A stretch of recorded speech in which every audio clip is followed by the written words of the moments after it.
اعوذ باللہ من الشیطان الرجیم بسم اللہ الرحمن الرحیم اللہم صلی علی محمد وعلی آل محمد کما صلیت علی ابراہیم وعلی آل ابراہیم انکا حمید مجید اللہم بارک علی محمد وعلی آل محمد کما بارکت علی ابراہیم وعلی آل ابراہیم انکا حمید مجید۔ بسم اللہ الرحمن الرحیم۔ خلاصہ سورہ فاتحہ۔ یہ سورہ مکہ میں حضور اکرم صلی اللہ علیہ وسلم کی نبوت کے شروع زمانے میں نازل ہوئی۔ اس میں 7 آیتیں ہیں، 1 رکوع ہے۔ سب سے پہلے اسلام اہل ایمان کو یہ تعلیم دیتا ہے کہ مسلمان اپنے ہر کام کی ابتدا اللہ کے نام سے کرے، جس سے ہر وقت اس کے دل میں اللہ کا خوف رہے گا اور یہ بہت سے برے کاموں سے بچ جائے گا، کیونکہ اللہ کا نام لینے کی عادت اسے ہر کام کو شروع کرنے سے پہلے یہ سوچنے پر مجبور کر دے گی کہ جو کام وہ کرنے لگا ہے وہ اللہ کے احکامات کے مطابق ہے بھی یا نہیں۔ اس طرح صحیح کام کرنے سے پہلے اللہ کا نام لینے پر اللہ اور اس کی مدد کرے گا اور اس کی کوشش میں برکت ڈالے گا اور شیطان کے فساد سے اسے بچائے گا۔ جب اللہ کا بندہ اپنے خالق و مالک کی طرف توجہ کرتا ہے تو وہ بھی اپنے بندے کو ہاتھوں ہاتھ لیتا ہے۔ اگر اس کی دعا دنیاوی حق میں بہتر ہو تو وہ اسے پوری کرتا ہے، کیونکہ وہی بہتر جانتا ہے اس کے بندے کی مانگی ہوئی دعا اس کے حق میں بہتر ہے یا نہیں ہے۔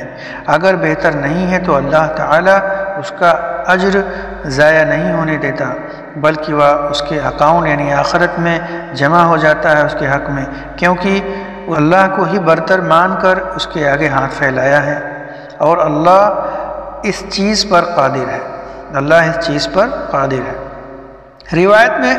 روایت سے معلوم ہوتا ہے کہ سب سے پہلے یہی ایک مکمل سورہ ہے جو کہ محمد صلی اللہ علیہ وسلم پر نازل ہوئی، فاتحہ۔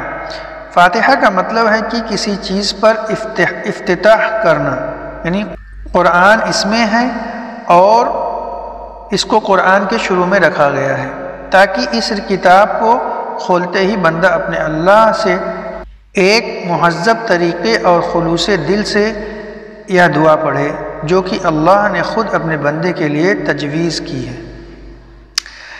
لہٰذا اللہ کی خوبی، اس کے احسانات اور اس کی برتری کو دل سے مانو اور اس کی پاکی بیان کرو اور پھر اپنی تمام حاجات اللہ کے حضور پیش کرو، جس کے قبضے میں سب کچھ ہے۔ کسی دوسرے سے مانگنا اپنے اور اللہ کے درمیان واسطہ ٹھہرانا، مرادیں مانگنا اللہ کو سخت ناپسند ہے، کیونکہ اس نے ہمیں معمولی نطفے سے پیدا کیا اور ہمیں زمین پر اشرف المخلوق بنایا اور ہماری ضروریات کا بہترین انتظام کیا، لہٰذا اپنی مخلوق کو اچھی طرح جانتا ہے۔ یہ سورہ بندے کی طرف سے ایک دعا ہے اور اس کی ابتدا اس ہستی کی تعریف سے کی جا رہی ہے جس سے وہ دعا مانگنا چاہتا ہے۔ گویا دعا مانگتے وقت پہلے اس کی خوبی بیان کرو اور اس کے سارے احسانات کا شکر ادا کرو، دل سے یا اس کی برتری کو مانو۔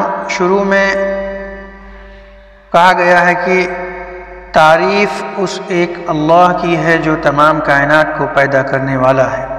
اگر کسی کے اندر کوئی حسن خوبی یا کمال ہو تو وہ بھی اللہ کا دیا ہوا ہے، اس لیے صرف اسی کی ذات تعریف کے قابل ہے۔ اللہ یہ نام اللہ تعالیٰ کا ذاتی نام ہے اور اس کا استعمال کسی اور کے لیے جائز نہیں ہے۔ یہ اکیلا تمام جہانوں کا پالنے والا ہے، نگہبانی کرنے والا ہے، حاکم ہے۔ یہ کہہ کر شرک اور مخلوق پرستی کی تمام جڑیں کاٹ دی ہیں۔ اللہ کی رحمت اور مہربانی اپنی مخلوق پر اتنی زیادہ ہے کہ انہیں بیان نہیں کیا جا سکتا، اور اگر کوئی اللہ کی نعمتوں کو شمار کرنا چاہے تو نہیں کر سکتا۔ دنیا میں اس کی رحمت عام ہے، جس سے کافر اور مومن دونوں فیضیاب ہوتے ہیں، لیکن روایت میں ہے کہ آخرت میں اس کی رحمت صرف مومنوں کے لیے خاص ہوگی۔ اللہ ہمیں اس میں شمار کرے، آمین۔ کائنات میں وہی اکیلا مالک اور حاکم بادشاہ ہوگا اور تمام مخلوق کو جمع کر کے ان سے دنیا میں کیے گئے تمام اعمال کا حساب لے گا اور ہر ایک کو اس کے عمل کے پورا بدلہ دے گا۔ اس روز فیصلے کا اختیار صرف اللہ کی ذات کو ہوگا اور اس کی جزا اور سزا کے فیصلے میں کوئی دخل نہیں دے گا۔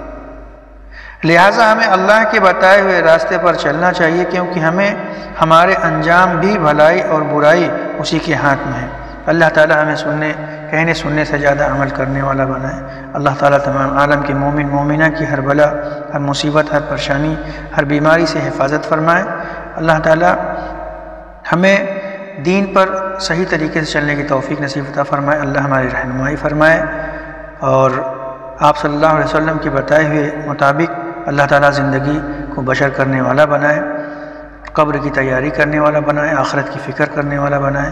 اللہ تعالیٰ تمام عالم کے مومن مومنہ کو دین کی ہدایت سے نوازے۔